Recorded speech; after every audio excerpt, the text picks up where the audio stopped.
কিছু মা বাবা আছে যে সন্তানটা বেশি দেখাশোনা করে তারই ক্ষতি বেশি করে। কথা বলুন ঠিক কিনা? অনেক শাশুড়ি আছে যেই বেটার বোটা তাকে বেশি ভালোবাসে ওই বেটার বড়ি দোষ বেশি ভালো ধরে। ও আমার মা, আপনি মনে করেন আপনার বেটার বউ, আপনি তার দোষ ধরবেন, তার সবসময় সমালোচনা করবেন, সে আপনাকে চুমু খাবে এমনটা না। কারণ আপনিও যেমন মহিলা ও কিন্তু তেমন মহিলা। কথা বলুন ঠিক কিনা? এই জন্য প্রত্যেকটা শাশুড়ির উচিত হল এই বেটার বউটাকে খবরদার তার দুর্নাম করবেন না, বরং তার ভুল হলে, নিজের মেয়ের ভুল হলে যেমন ধরে দেন, ঠিক তদ্রূপভাবে আপনি আপনার বেটার বউর ভুল হলে ওটা ধরে দেন। আর প্রত্যেকটা বেটার বউ, আপনি আপনার মায়ের তো হাজারো ভুল হয়, আপনি তো কিছু মনে করেন না।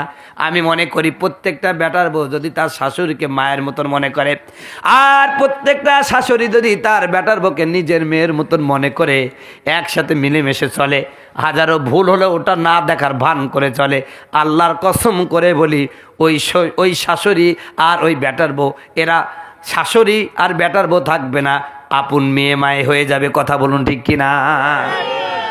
এই জন্য আমি বলছি, আপনি শাশুড়ি হয়ে গেছেন বলে নবাবজাদা রসুল্লাহ খান হয়ে যান নাই। বেটার বউগুলোকে ভালোবাসুন। ছেলে হাজারো ব্যস্ততার মধ্যে আছে, আপনি বলে দিলেন তোর বউ এই কাজ করলো কেন? এই একটা অবস্থা। এগুলোই কারণে মারামারি হচ্ছে।